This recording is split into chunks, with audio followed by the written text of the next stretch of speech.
Hey guys, मैं सचिन निगम और आज की इस वीडियो में हम बात करने वाले हैं Daredevil born again episode 7 season 2 का। उसके बारे में हम बात करेंगे। एक ही एपिसोड बचा है इन द फिनाले।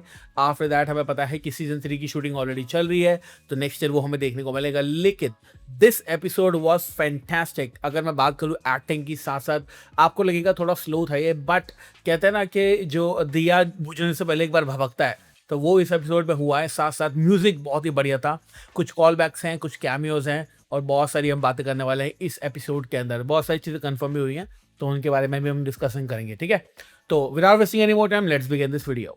तो एपिसोड की शुरुआत में हमें बहुत सारे सीन दिखाए जाते हैं जहां पर हमें देखने को मिलता है कि डेयरडेविल अब ये बात जानता है कि अब जो है वो सिटी उसके साथ धीरे धीरे उसका साथ दे रही है और फिस्ट का जो रेन है वो धीरे धीरे खत्म हो रहा है। एक शॉट हमें दिखाया जाता है न्यूयॉर्क की स्काईलाइन का और इसके अंदर आप देख सकते हैं अवेंजर्स टावर्स। जी हाँ, अवेंजर टावर जो देखने को मिल रहा है, मेरे हिसाब से ये जो अवेंजर टावर है ये थंडरबोल्ट्स मूवी के बाद का है और ये डूम्सडे से पहले का है, ठीक है। तो या ये बहुत बढ़िया लगता है कि जो लार्जर वर्ल्ड है इस मूवी का या फिर इस पूरे पूरे टीवी शो का, वो हमें देखने को मिलता है। तो अवेंजर टावर ये चीज सिग्निफाई करता है। अब एपिसोड की शुरुआत में ना हमें देखने को मिलता है फर्स्ट सीन कैरन पेज का, और कैरन पेज को ना ले जाया जा रहा है जेल में। लास्ट एपिसोड में आपको ऑलरेडी पता है कि पावल ने उसको पकड़ लिया था और लग रहा था कि पावल इसको मार देगा, लेकिन ट्रेलर के चीज ऑलरेडी कंफर्म थी कि जो कैरन पेज है वो जेल जाने वाली है। हम देखते हैं कैरन पेज जेल में बैठी होती है और वहां पर आता है फिस्क। फिस्क उससे बात करता है और वो हमेशा हमेशा एक ही चीज से बात करता है, बोलता है मिस पेज। वो ऐसे ही बात करता है इज्जत देके। यहाँ पर जैसे ही उसके सामने वो आती है, उसकी वो गर्दन पकड़ता है और बेसिकली वो उसको खत्म करने वाला होता है। लेकिन वो एक जेंटलमैन भी है, ये भी आपको रिमेंबर करना है। और वो कैरन पेज को बोलता है कि तेरे को एक फोन कॉल मिलेगी तो उस फोन कॉल का ढंग से इस्तेमाल करियो। अब बेसिकली अगर फिस्ट चाहे तो यहाँ पे कैरन को मार सकता है, बट वो मारेगा नहीं। क्यों? क्योंकि वो इसका इस्तेमाल करके मैट मर्डॉक को बाहर लेकर आना चाहता है और उसका जो ओवरऑल प्लान है वो यही है कि जब कैरन पेज को विजिलेंटी ट्रायल्स के अंदर प्रेजेंट किया जाएगा तब वहां पे मैट मर्डॉक आएगा, और जब मैट मर्डॉक आएगा तब मैं उसको मरवा दूंगा एवीटीएफ वालों को बोलकर। तो बेसिकली उसका ये प्लान है। और वो कैरन को बोलता है कि तुम्हारे पास एक फोन है, फटाफट से फोन करो। तो हमें देखने को मिलता है कि कैरन जो है वो फोन करती है और डेफिनेटली उसके बाद जो होगा वो होगा, तो अभी मैं बताऊंगा, ठीक है। फिर हमें देखने को मिलता है मिस्टर चार्ल्स, और मिस्टर चार्ल्स अपने घर पे बैठ के आराम से एक मैगजीन पढ़ रहा होता है। मैगजीन पे लिखा होता है ट्रैवलिंग टू एशिया। अब यहाँ पर आती है जेसिका जोन्स, और जेसिका जोन्स आके यहाँ पे इसको चमकाती है कि तूने अपने जो बंदे हैं मेरे घर पर भेजे, मेरे घर पे मेरी बेटी थी। और यहाँ पर जो मिस्टर चार्ल्स है वो बोलता है कि सॉरी गलती हो गई, मैं कुछ और बोलना चाहता था लेकिन हो कुछ और गया। यहाँ पर ये चीज कंफर्म होती है कि मिस्टर चार्ल्स के लिए लूक केज काम कर रहा है। जब मिस्टर चार्ल्स बोलता है कि लिटिल बर्डी टोल्ड मी कि जो तेरी पावर्स हैं वो धीरे धीरे कम हो रही हैं, that little birdie would be Luke Cage. अब ये चीज कंफर्म हो चुकी है कि ये जो लूक केज वाला कैरेक्टर है ये ऑलरेडी आपको पता है पुरानी नेटफ्लिक्स वाली सीरीज में था, और ये बात भी हमें अब कंफर्म होती हुई देखने को मिल रही है कि जेसिका जोन्स और ल्यूक केज की शादी हो रखी है। लेकिन ल्यूक केज जो है वो मिस्टर चार्ल्स के लिए कहीं और काम कर रहा है। अब ये बात आपको पता होनी चाहिए, कॉमिक्स में एक मतलब एक कहानी है जिसको बोलते हैं हीरोज फॉर हायर, और जो डैनी रैंड है और जो लूक केज है वो पैसे लेके काम करते हैं। तो बेसिकली यहाँ पर ऐसा हो सकता है कि मिस्टर चार्ल्स उससे कोई काम करा रहा हो या फिर डार्क एवेंजर वाली एक टीम बनाने की कोशिश कर रहा हो जिसमें डैनी रैंड और लूक के साथ में इंक्लूडेड हो। अब यहाँ पर जो हमारा मिस्टर चार्ल्स है वो ये बोलता है कि मैंने लूक को काम इसलिए दिया है ताकि तुझे ना करना पड़े, और यहाँ पर ये चीज़ कंफर्म हो जाती है कि वो कुछ ना कुछ तो प्लान कर रहा है। तो जो यहाँ पे जेसिका है ना वो बोल रही है बेसिकली कि तुझे जो कर रहा है वो करता है, लेकिन मेरी फैमिली को उससे दूर रख। लेकिन लूक केज भी उसके लिए काम कर रहा है, ये बात जेसिका को पता है। फिर हमें एक शॉट देखने को मिलता है जेसिका जोन्स का और डेयरडेविल का रूप पे खड़े होकर बात कर रहे हैं, इनका क्लासिक स्टाइल है। वहां पर आता है चेरी, चेरी से वो दोनों को मिलवाता है कि भैया देखो ये जेसिका ये चेरी है, और चेरी बोलता है कि भाई तू आखिरी उम्मीद है, जो भी कर रहा है जल्दी कर। और ये बात अब इस सीन में कंफर्म हो चुकी है कि जो फिस्ट है उसके ऊपर जो उसका हाथ है यानी गवर्नर का, वो भी अब हटने वाला है। और चेरी ये चीज कंफर्म करता है कि गवर्नर जो है अब उसके खिलाफ एक मोशन निकालने वाला है, जिससे जो हमारा फिस्क है, जो मेयर है, वो मेयर के पद से हट जाएगा। लेकिन मैट, चेरी और जो हमारी जेसिका जोन्स है वो तीनों मिलकर बात करते हैं कि अगर गवर्नर कोई भी ऐसी चीज को प्लान करेगी तो फिस्क जो है वो उसको मरवाने की कोशिश करेगा। और यहाँ पर जो हमारा मैट मर्डॉक है ऑब्वियसली डेयरडेविल, उसके पास एक प्लान है। वो प्लान है बुलजाई को यूज करने का, और बुलजाई को वो बाद में बोलता भी है एक सीन के अंदर कि तेरे को रिडेम्पशन चाहिए था, मैं तेरे को रिडेम्पशन का एक तरीका बता रहा हूँ, मेरी हेल्प कर। और ऑब्वियसली आपको पता है कि लास्ट एपिसोड जो आने वाला है, अगला एपिसोड, उसके अंदर हमें बुलजाई साथ साथ हमारा डेयरडेविल काम करते हुए देखने को मिलेंगे। सेट फोटोज ऑलरेडी इसके अवेलेबल हैं। फिर हमें सीन दिखाया जाता है वापस से जेल का, और यहाँ पर हम देखते हैं कैरन पे लेटी होती है, तुरंत खड़ी होती है, और वहां पर आता है ब्लेक। जी हाँ, ब्लेक जो है ये ओरिजिनल सीरीज का कैरेक्टर है, और अब वो बेसिकली कैरन पेज को थोड़ा सा बाहर निकालेगा डेयरडेविल से बात करने के लिए, और सिर्फ 2 मिनट का ही उसको टाइम मिलता है। वो बोलता है कि 2 मिनट का टाइम है, फटाफट से बात कर लो। और उसके बाद वापस तुम्हें अंदर जाना पड़ेगा, ताकि ये काम भी हमारा हो जाए, दोनों तुम बात भी कर लो और फिर इसका कोई भी शक ना हो। तो वेरी नाइस कैमियो। अब ऑब्वियसली सीजन 3 के अंदर इसका एक बड़ा रोल होने वाला है, बिकॉज ओरिजिनल सीरीज में भी इसने डेयरडेविल हो गया, साथ साथ जैसिका जोन्स हो गई या फिर कैरन पेज हो गई, सबके साथ मिलकर काम किया था। So very nice call back, बहुत बढ़िया लगा मुझे। अच्छा, इसके बाद एक सीन देखने को मिलता है जहां पर हेदर जो है वो फिस्क के पास मिलने जाती है और उससे पूछती है कि तुम कैसे हो। अब आपको पता है कि फिस्क एक क्लोज्ड आदमी है, वो किसी से ज्यादा बात नहीं करता, लेकिन वो हेदर के सामने अपनी फीलिंग्स को रखता है। क्यों? क्योंकि हेदर जो है वो फर्स्ट सीजन के अंदर उसकी साइकाइट्रिस्ट थी। ये बात वो समझता है कि हेदर को मैं ये बात बता सकता हूँ, तो बेसिकली उसको बताता है। साथ साथ वो सेकंड जो ईयरिंग होती है वो भी देता है, क्योंकि उसको पता है कि हेदर ने इसको चुराया है। अब हेदर का जो सिनेरियो है ना, वो सीजन 3 के अंदर टोटली चेंज होने वाला है।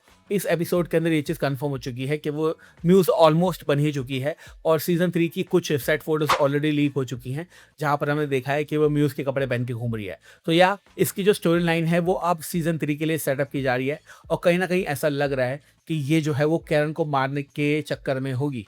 अब वो क्यों होगी, ये आने वाले सीजन में तुम्हें देखने को मिलेगा। फिर हमें देखने को मिलता है यहाँ पर हमें बीबी देखने को मिलती है और डैनियल देखने को मिलता है। अब डैनियल जो है वो बीबी को बोलता है कि देख, मैंने सब कुछ करने की कोशिश की, लेकिन तेरे को मैं बचा नहीं सकता, बक जो है हमारे पीछे पड़ा हुआ है, कुछ ना कुछ तो करना पड़ेगा। और बेसिकली जो डैनियल है उसका प्लान यहाँ पर ये है कि वो बीवी को लेके जाएगा, बक को दे देगा, बक उसको मार देगा, और फिस्क की आंखों में वो सितारा बन जाएगा, और फिस्क हमेशा से उसके ऊपर बिलीव जो करता था उस बिलीव को वो फुलफिल कर देगा। लेकिन by the end of the episode हमें पता है कि डैनियल के साथ क्या हुआ। आई वाज होपिंग कि ऐसा ना हो, लेकिन वही हुआ है। डैनियल इज डेड, हो गया उसका काम खत्म। पता नहीं क्यों मुझे ऐसा लग रहा था कि अगर वो उसको पास लेके जा रहा है तो कुछ ना कुछ खेला ना कर दे, और डैनियल जो है वो बक को गोली ना मार दे या उसको खत्म ना कर दे। लेकिन इन दी एंड हमें यही देखने को मिला है कि बीवी को जब वो लेके जाता है तो ले जा नहीं पाता, और बीवी को बोलता है कि ये ले अपना फोन और यहाँ से भाग जा, ताकि तुझे फिस्ट ना ढूंढ पाए, कोई भी ना ढूंढ पाए, चली जाए यहाँ से। और जब डैनियल जो है वो बक के पास जाता है और बक उससे पूछता है कि बीबी कहाँ है, तो बताता नहीं है कि भाई बीबी कहाँ है, और बक जो है वो उसको निपटा देता है। तो या वेरी सैड सीन, और आई बिलीव कि ये कैरेक्टर सीजन 3 तक चलता तो ज़्यादा बढ़िया रहता, बट इसकी कहानी यहीं पे खत्म हो चुकी है। I didn't like the ending of Daniel. मेरे को लग रहा था कि कुछ ना कुछ रिडेम्पशन देखने को मिलेगा, बक बहुत आरामी है, उसको निकलने की जरूरत थी, बट डैनियल इज गॉन। तो या फिर हमें विजिलेंटी ट्रायल्स देखने को मिलते हैं, जहां पर कैरन पेज को रिप्रेजेंट किया जा रहा है, और जो चेरी है और साथ साथ यहाँ पे बाकी के लोग हैं वो मौजूद हैं। साथ साथ जो क्रिश्चियन है वो इसकी पैरवी कर रही है, मतलब इसके साथ लड़ रही है। और यहाँ पर जो क्रिश्चियन है वो बोलती है कि भैया देखो, मेरे पास एक बंदा है, मेरा जो साउथ का लॉयर है उसको मैं लाना चाहती हूँ। तब मैट मर्डॉक जो है वो वापस आता है और आर्ग्यू वगैरह करता है कि कैरन पेज को जेल में नहीं जाना चाहिए वगैरह वगैरह। तो ये बढ़िया सीन है, एक्टिंग बढ़िया है, देख लेना। अब इसी में गौर करने वाली बात यह है कि यहाँ पर हम देखते हैं कि जब सारी की सारी चीज़ें हो जाती हैं और कोर्ट जो है वो अर्जन हो जाता है अगले दिन के लिए, तब हमें देखने को मिलता है कि एवीटीए वाले बंदे जो है वो वहाँ से जा नहीं रहे हैं, क्योंकि फिस्क का यही प्लान था कि मैट मर्डॉक बाहर निकलेगा और मैट मर्डॉक को मैं मरवा दूंगा। अभी कोर्ट रूम के अंदर तो कैमरे हैं, कैमरे के सामने वो कुछ नहीं कर सकते, बट जैसे ये बाहर जाते हैं तब हमें देखने को मिलता है कि सारे एवीटीए वाले बंदे जो है वो इन पर हमला कर देते हैं। फिर चेरी होता है वो एक तरह से जो हमारी क्रिस्टीन उसको लेके निकल लेता है, कैरन को यहाँ से गायब कर देता है और क्रिस्टीन को बचा लेता है, और वो बोलती भी है कि मैट प्लीज यहाँ से मतलब बच जाओ किसी तरह से। लेकिन मैट जो है वो एक गोली खाने के बाद भी उसको रोक देता है एवीटीएम वाले बंदों को। तो या वेरी नाइस थिंग। फिर हमें देखने को मिलता है गवर्नर को होप, और गवर्नर जो है वो फोन कर रही होती है अलग अलग जगहों पे कि अब फिस्क के पास जो सारी की सारी ताकत है उसको वापस लेने का टाइम आ चुका है, और ये बात फिस्क को ऑलरेडी पता थी। तो फिस्क जो है वो अपना एक असासिन यहाँ पर भेजता है और गवर्नर को मारने की कोशिश करता है, लेकिन पीछे से आता है बुलजाई, और बुलजाई जो है वो उस अटैकर को ही खत्म कर देता है और गवर्नर को सलाम करके वहां से निकल लेता है। तो बेसिकली इसका जो रिडेम्पशन था वो यह पूरा हो चुका है, और जो हमारा बुलजाई है वो अब अच्छे रास्ते पे आ चुका है। अब डेयरडेविल के साथ वो मिलकर काम करेगा फ्यूचर के अंदर, सीजन 3 के अंदर डेफिनेटली ये बात कंफर्म है। लेकिन उसका खुद का भी कुछ ना कुछ सिनेरियो हो सकता है, शायद वो डार्क एवेंजर्स की टीम में भी शामिल हो सकता है। फिर हमें एक सीन देखने को मिलता है हेदर का और कैरन का, और बेसिकली यहाँ पे जो कैरन है वो हेदर को बोलती है कि मैं किसी के साथ हूँ, जो तेरे साथ था उसको चिढ़ाने की कोशिश करती है। लेकिन हम देखते हैं कि हेदर का जो मूड है वो चेंज होता है, बाहर से उसको म्यूज दिख रहा होता है, और जैसे उसको म्यूज दिख रहा होता है उसका पूरा का पूरा मूड जो है वो चेंज हो जाता है। वो सेम तरीके की रिकॉर्डिंग करने आती है हेदर जो है कैरन के पास में, और उससे पूछती है कि तुमने क्या क्या किया ये बताओ मुझे। लेकिन उन दोनों की कन्वर्सेशन से कुछ भी फ्रूटफुल नहीं निकलता है। तो हेदर जो है वो उसका सर जो है वो थप्पड़ ही थप्पड़, और उसका सर जो है वो मारती है, और काफ़ी बढ़िया सीन हमें देखने को मिला। मेरे को लग रहा है कि सीजन 3 के अंदर ना जो हमारी कैरन है वो बेसिकली ये अंदर थ्रेट होगी हैदर से ही, क्योंकि हैदर जो है अब वो पूरी तरीके से म्यूज बनने वाली है। नेक्स्ट एपिसोड में तो नहीं, क्योंकि नेक्स्ट एपिसोड में हमें शायद इसका एक यही सीन देखने को मिलेगा जिसमें हैदर जो है वो म्यूज के कपड़े पहन लेगी और सीजन 3 के अंदर प्रॉपर म्यूज बन जाएगी। लेकिन मुझे ऐसा लग रहा है कि शायद नेक्स्ट एपिसोड में ऐसा ना हो, सिर्फ छोटा सीन हमें दिखा दिया जाए, लेकिन ये स्टोरी लाइन जो है वो सीजन 3 के लिए है। हम देखते हैं जो कैरन है वो हैदर को कुछ भी नहीं बताती है और बेसिकली यहाँ पर जो हैदर है वो डिफीटेड फील करती है और उसको थप्पड़ वगैरह मार के चली जाती है। ऐसे कैरन बोलते हैं कि अगली बार भी मैं इंतजार करूंगी। तो इन दोनों की राइवलरी मुझे बहुत बढ़िया लगी। उसके बाद हमें वही सीन दिखाया जाता है जहां पर बक जो है वो डैनियल को मार देता है और जो हमारा डेयरडेविल है वो जाता है चर्च के अंदर। चर्च में जाने के बाद में वो प्रे करता है भगवान से, गॉड से, जो भी उसका गॉड है उससे वो प्रे करता है, बोलता है कि भाई मुझे मर्सी दे और मेरे को हेल्प कर, मेरी प्रेयर सुन वगैरह वगैरह। और वहां से चल के आती है जेसिका जोन्स और ऑब्वियसली आपको पता है कि अगले एपिसोड में क्या होने वाला है। जेसिका जोन्स को बोलने वाली कि मैं तेरी मदद बार बार नहीं करूंगी। एक्चुअली में हुआ ये था कि जेसिका जोन्स जो है वो बोल रही होती है डेयरडेविल से पिछले सीन के अंदर कि मैं यहाँ से जा रही हूँ। तो मैट मैडॉक को ये लग रहा था कि शायद अब जेसिका जोन्स की हेल्प नहीं करेगी, लेकिन हमारे पास ऑलरेडी फोटो है जहां पर हम देख सकते हैं कि जो जेसिका जोन्स है, साथ साथ कैरन पेज है, डेयरडेविल है और जो हेक्टर रेयाला की नीस है एंजेला, वो सारे के सारे बंदे जो है यहाँ पर खड़े हैं और फिस्क के खिलाफ हैं।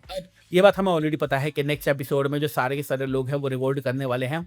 फिस्क जो है बहुत सारे बंदों को निपटाने वाला है और मुझे ऐसा लग रहा है कि नेक्स्ट एपिसोड में, फिनाले के एपिसोड में, ये चीज़ कंफर्म हो जाएगी दुनिया को कि डेयरडेविल जो है वो एक्चुअली में मैट मैडॉक है, यानी गंगाधरी शक्तिमान है। एक चीज़ आपको गौर से दिखनी है यहाँ पे कि जो नेक्स्ट एपिसोड होने वाला है ना, चाहे आपको ऐसा लग रहा हो कि इस एपिसोड में ज़्यादा चीज़ें नहीं दिखाई गई हैं, क्योंकि बेसिकली दिखाई ही नहीं गई हैं, बट जैसे कि मैंने शुरू में कहा था कि ये जो एपिसोड है ये इस एपिसोड को दिखाने के लिए नहीं, ये अगले एपिसोड को सेट करने के लिए है, जहाँ पर फिर से उसकी जो मेयरपना है वो छिन जाएगा, सारे लोग उसके खिलाफ हो जाएंगे, जो न्यूयॉर्क की सिटी है वो खिलाफ हो जाएगी।